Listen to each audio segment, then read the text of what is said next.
네, 오늘은 11월 11일 월요일 강의 예배로 하나님 앞에 예배를 드립니다. 하나님이 함께 행하신 모든 일이라는 제목으로 함께 말씀을 나누겠습니다. 예, 오늘 11월 11일이네요. 예, 빼빼로 받으셨어요? 사랑하는 사람들에게 또 복음 전하고 싶은 우리 동료 직원들에게 빼빼로 하나씩 선물하면서 11월 25일 날 추수감사 예배 있는 거 알지? 같이 예배 드리자 이렇게 한번 권면해주면 참 좋겠다라는 생각이 듭니다. 오늘로 드디어 바울과 바나바의 1차 선교 여행이 마칩니다.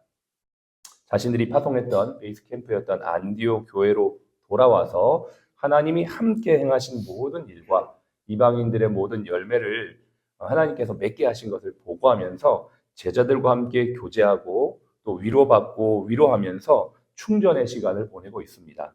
이처럼 공동체는 사역의 나눔과 함께 서로 교제하고 위로하고 충전하는 그러한 충전의 터전, 교제의 터전, 은혜의 터전인 줄로 믿습니다.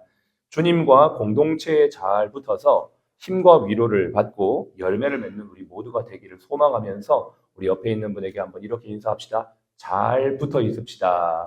잘 붙어 있읍시다. 우리 원장님께서 사회 보시면서 잘 붙어 있어야 된다 이렇게 얘기하시는데요. 깜짝 놀랐습니다. 원고 설교에 이렇게 준비가 됐는데 저거 보신 거 아니시죠? 이런 게 뭐 한두 번이어야죠. 네, 성령이 함께 같은 마음을 주시는데 잘 붙어 있어야 돼요. 그게 원리죠. 신앙의 원리. 주님이 나는 포도나무고 너희는 가지다. 열매 맺는 원리는 너무 심플하다. 그건 붙어 있으면 된다. 예, 그래서 주님과 공동체에 붙어 있어야 돼요. 오늘도 자신을 파송했던 안디옥 교회에서 다시 돌아왔잖아요. 한 2년의 여정이거든요. 그 2년의 여정을 하나님께 올려드리면서 함께 교제하고 나눌 때 얼마나 큰 위로와 충전이 있었는지 이렇게 상상이 가니까 너무 기대가 되고 또 참 좋다. 그리고 우리의 공동체가 또 이와 같았으면 참 좋겠다라는 생각을 하게 되었습니다. 바울과 바나바 일체 선교 여행은 AD 47년에서 49년까지 약 2년 동안 소아시아, 지금으로 말하면 터키 지역을 중심으로 이루어졌으며 그들이 왔다 갔다 했던 왕복거리는 2240여 킬로 정도 됩니다. 세계 선교를 위한 첫 번째 발걸음이자 최초의 이방 교회였던 안디옥 교회가 파송했다는 그러한 점에선 굉장히 역사적인 또 신학적인 의의가 있는 그러한 첫걸음이었죠.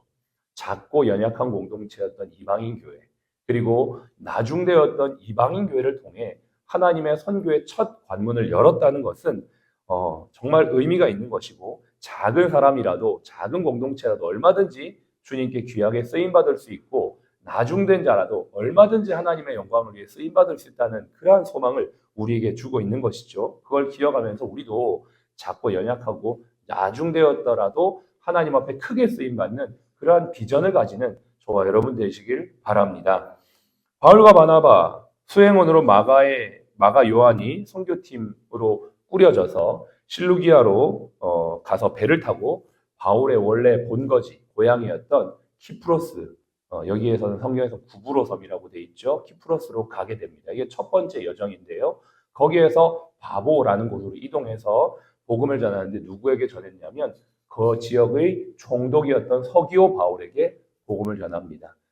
근데 그가 복음을 듣고 변화가 되려고 하자 그 총독 옆에 있었던 마술사 바 예수, 본명은 엘루마죠. 이 사람이 총독으로 하여금 복음을 듣지 못하게 하고 믿지 못하게 합니다. 왜냐하면 이가 예수를 믿으면 자신의 영향력이 약해지고 자신의 어떤 여러 가지가 잃어버려질 것들을 두려워하여 속이고 있을 그때에 바울이 그를 꾸짖으면서 주 예수의 이름으로 책망할 때 그 마술사의 눈이 멀어져 버리게 되고 그것을 목격한 서기오 바울은 총독은 그 모습을 보며 오히려 복음을 향해 눈이 열리게 되죠.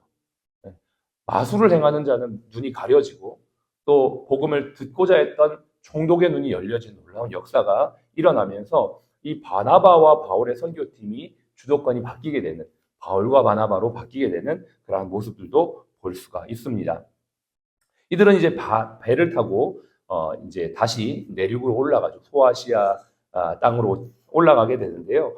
그 지금 그 버가를 지나 버가에서 이제 회당 중심으로 복음을 전하게 되는데요. 여기에서 유대인들이 잘 알고 있는 구약의 역사를 쭉 바울은 풀어냅니다. 그러면서 이 예수 그리스도가 바로 구약에서 약속한 메시아다라고 말하면서 그의 이름을 힘입어 죄사함과 의롭게 함을 얻을 수 있다라는 그 복음의 말씀을 듣자 이들은 너무나 기뻐서 그 다음 안식일에도 복음을 더 듣기를 원합니다. 그리고 힘있게 담대하게 복음을 증거하자 그 설교를 들은 사람들 중에 영생을 얻기로 작정되는 자는 다 예수를 믿고 돌아오게 되는 놀라운 역사가 이곳에서 일어나게 되었죠. 그러나 시기심으로 가득한 유대인들은 선동과 박해를 이어가며 이 두 사도를 핍박하기 시작하자 이들은 오히려 그 박해와 핍박에도 불구하고 기쁨과 성령이 충만하며 하나님이 또 다른 곳으로 인도하실 거에 대한 신뢰, 이 문이 막히면 또 다른 문을 여신다라는 그 신뢰를 가지고 발에 먼지를 떨어버리고 그 다음 지역으로 가게 되는데요. 그것이 바로 이고니온이었습니다. 이곳은 그 여전히 유대인의 회당 중심으로 여전한 방식으로 복음을 증거하면서 이곳에서도 많은 사람들이 복음을 듣고 예수를 영접하게 되죠. 바울과 바나바의 이 성실, 또 성령의 열매였던 충성의 모습이 동일하게 나타나는 것들을 볼 수가 있었다라고 말씀을 나눴어요. 유대인의 박해와 선동에도 불구하고 이 두 사도는 이고니온에서 오랫동안 함께 머물러 있으면서 그들에게 복음을 증거하고 많은 사람을 또 주님의 신자로 회심의 역사를 경험하게 되죠. 보다 못한 유대인들은 이제 돌로 쳐서 이들을 죽이려고 하자 바나바와 바울은 또 다른 곳으로 이동하게 됩니다. 그곳이 바로 루스드라였어요. 루스드라에는 나면서부터 안진뱅이 된 자가 있었죠. 그런데 그는 비록 육체적으로는 안진뱅이지만 영적으로는 구원받을 만한 믿음이 그 안에 있었던 것들을 바울은 보게 됩니다. 바울은 겉으로 나타내 보여지는 현상이나 어떤 외면을 보는 게 아니라 그 속에 있는 영적인 필요를 주목할 수 있는 그러한 사람이었습니다. 그리고 예수의 이름으로 그에게 명할 때에 그의 육체가 회복되어지는, 즉 안진뱅이가 일어나게 된 놀라운 역사와 함께 영혼의 구원을 받게 되죠. 이 광경을 목격한 그 루스드라의 현지인들은 이 바나바와 바울이 제우스와 헤르메스, 신의 현현이라고 외치면서 그들에게 제사를 지내려고 하자 이들은 그들을 옷을 찢으며 뜯어 말리면서 자연의 이치를 풀어서 설명하므로 이 모든 자연을 만물을 창조하신 분이 창조주 하나님이다라고 하며 복음을 전합니다.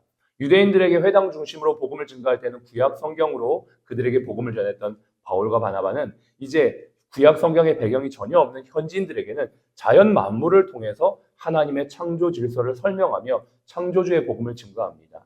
사람의 눈높이에 맞춰서 복음을 전하는 바울의 그 전도법에 우리가 감탄하면서 우리도 사람들에게 눈높이에 맞춰서 그들을 도와줄 수 있어야겠다라고 말씀을 나눴어요. 우리가 어떤 환자들을 대할 때도 그들의 눈높이에 맞춰서 대할 수 있는, 우리가 어떤 누구를 복음을 증거할 때도 그 사람의 상황에 맞춰서 복음을 전할 수 있는 그러한 사람이 되어야겠습니다.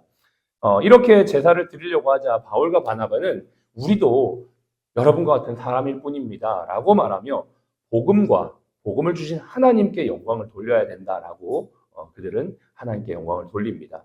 메신저나 능력을 행한 사람이 영광을 취해서는 안 된다는 걸 몸소 보여줬던 것이죠.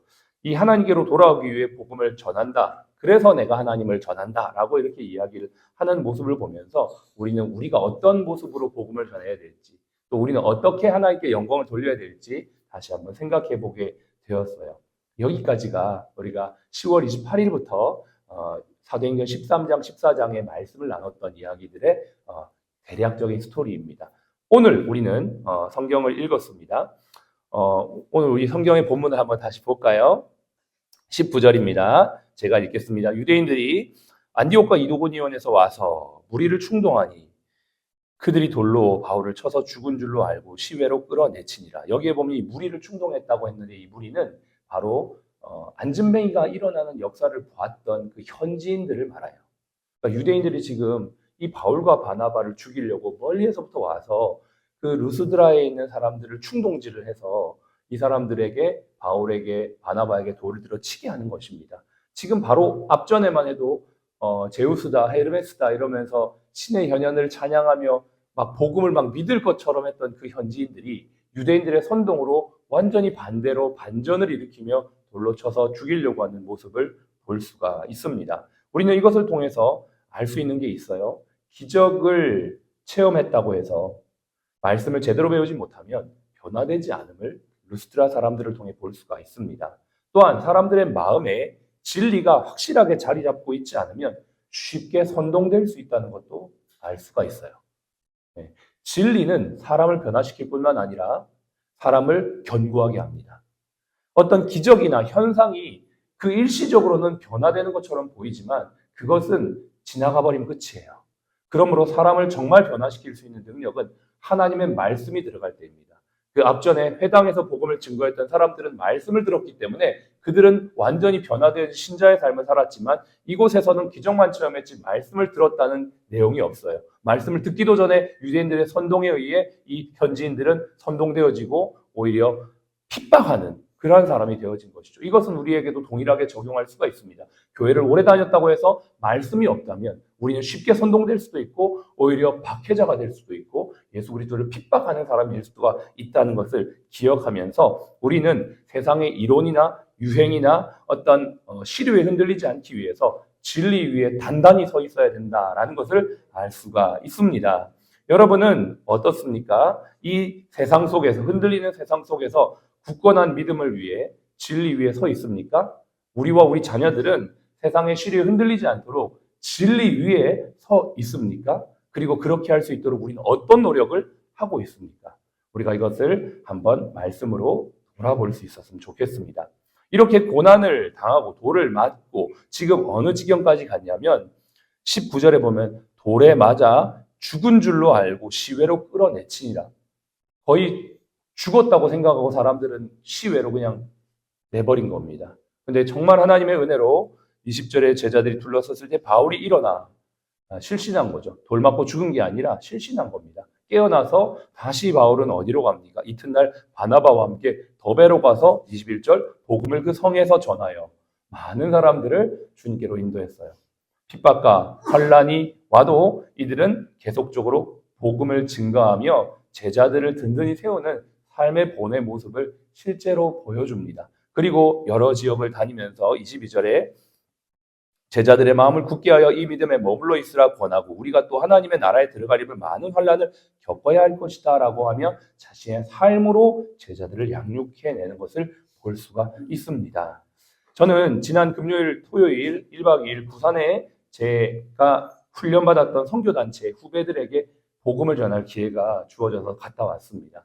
대학 시절 캠퍼스에서 열심히 양육했던 후배들을 다시 한번 볼 수 있어서 감사했고 그들에게 여전히 훈련받고 전도하고 선교하는 삶에 대한 중요성을 나누면서 열심히 훈련받으라고 권면해주고 나도 지금 있는 내 부르신 자리에서 여전히 제자의 삶을 살고 있다라고 도전하면서 은혜의 시간, 감사의 시간을 가지고 돌아왔습니다.